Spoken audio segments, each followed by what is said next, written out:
Okay everyone, in this video we will be discussing number 1, what intersectionality is, number 2, how many of the people who call themselves intersectional vegans don't really understand intersectionality, number 3, are we addressing some expected responses from that side, and number 4, we will be discussing a proper way of applying intersectionality to animal rights that does not make it about humans. Anyway, with that cleared up, let's begin. Imagine it's the 1990s and you're in the United States of America. You visit a shopping establishment and it is far more progressive than the average shopping establishment in the 90s. They take great pride in their hiring policy, which is, surprisingly, based on diversity. Now, whether or not hiring on the basis of diversity is a good thing is a whole another discussion. But that's just how our hypothetical shopping establishment is. You look around, you see black people working there, you see women working there, and you think to yourself, this is quite nice. They're living up to their reputation of hiring on the basis of diversity. Until you look again, and this time you look closer.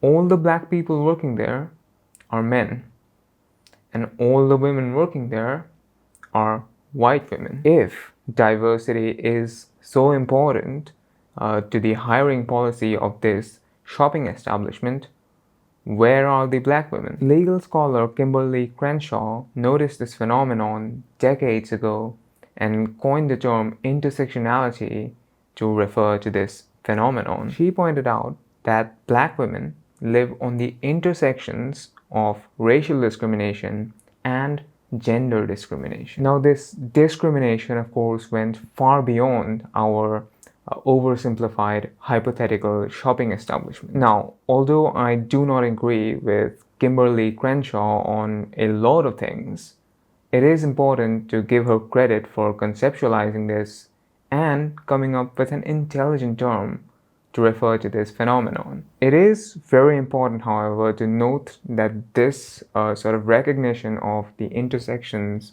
of two or more discriminations is not exclusive to Kimberly Crenshaw, and it did not start with her recognizing this. For example, Dalit feminists in India have advocated for the equal treatment of women belonging to lower castes for well over a century at this point. Now, intersectionality is not just limited to racial discrimination and gender discrimination.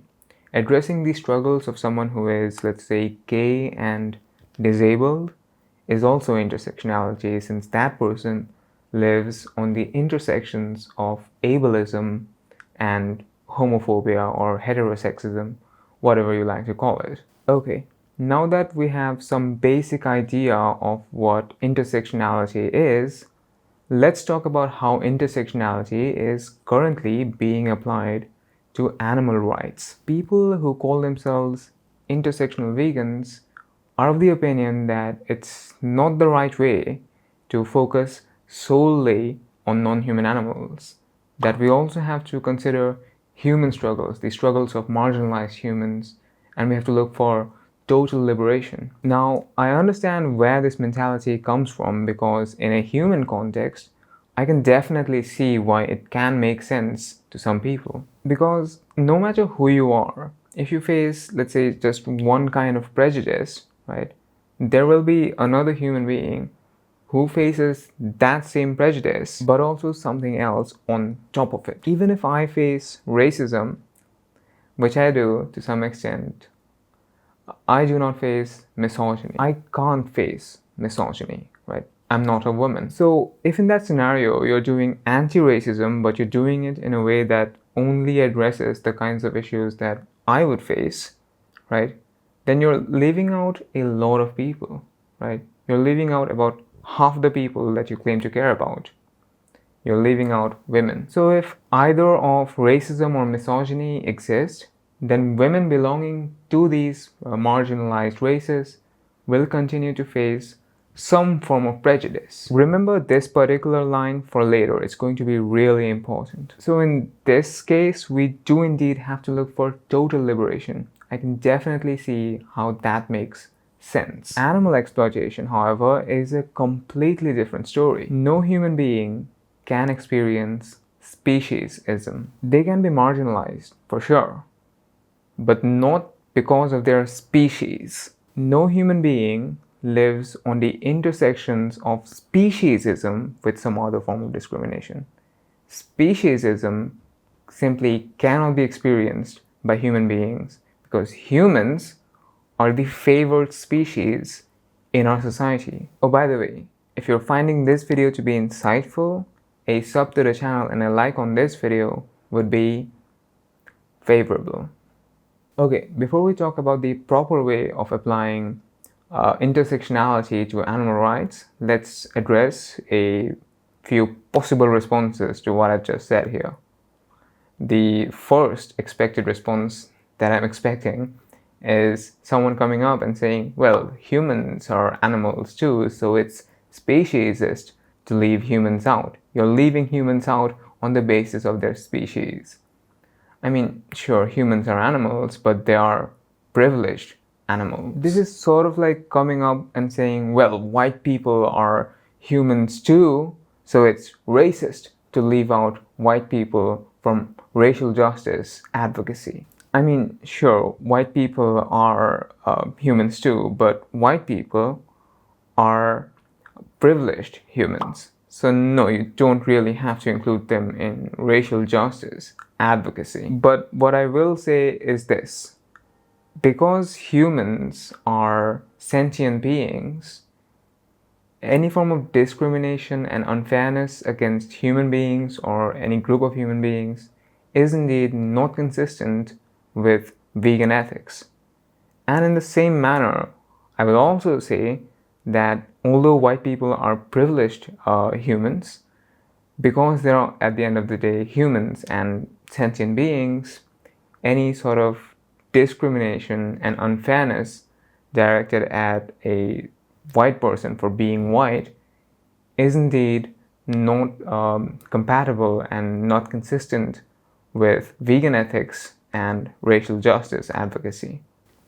Okay, the second objection that I'm expecting is someone pointing out that many marginalized humans suffer and face unfairness because of the activities of the animal agriculture industry. For example, it is often humans from marginalized backgrounds who have to work in slaughterhouses and leather tanneries and ultimately experience PTSD as a consequence. If animal agriculture industry simply did not exist and the world was vegan, people from these marginalized groups would simply get jobs in those sectors and hence would not experience PTSD by killing animals. Let me be very clear here. I'm not saying that these workers are victims. I'm just pointing out something that's a fact, right? Slaughterhouse workers do indeed experience PTSD.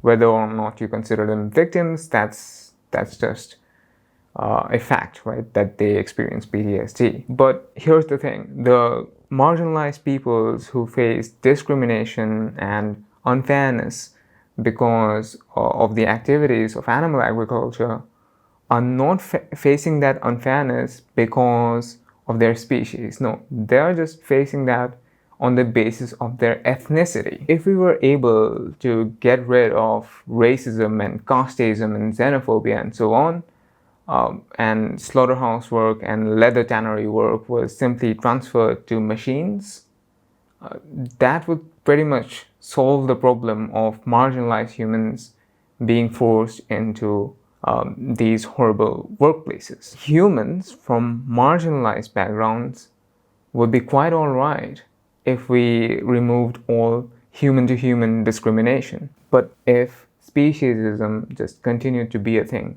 Now, recall that earlier statement about women from marginalized communities who would face prejudice if either of racism or misogyny continued to be a thing, right? Solving just one would not solve their problem. Are you seeing the difference here?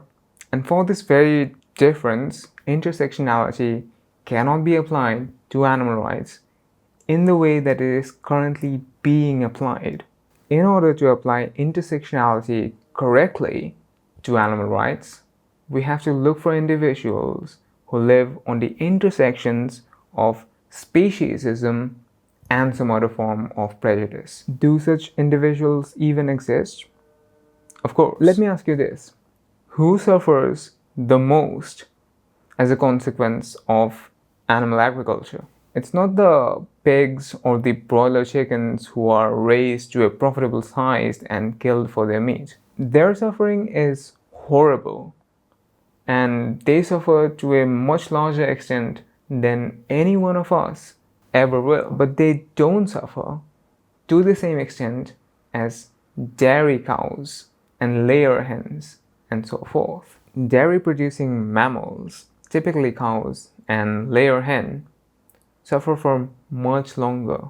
They're grown to a profitable size, sure, but instead of their suffering coming to an end at that point, they just suffer more. Their bodies are exploited for years after that for their milk and eggs, respectively. Dairy cows and buffaloes and goats also get separated from their babies, right? From their different babies several times in their lifetime. And I could go on here about the horrors of the dairy industry, but you probably already know what I'm going to say. So let's not get too stuck in that. The point is, dairy cows and layer hens and so forth are female.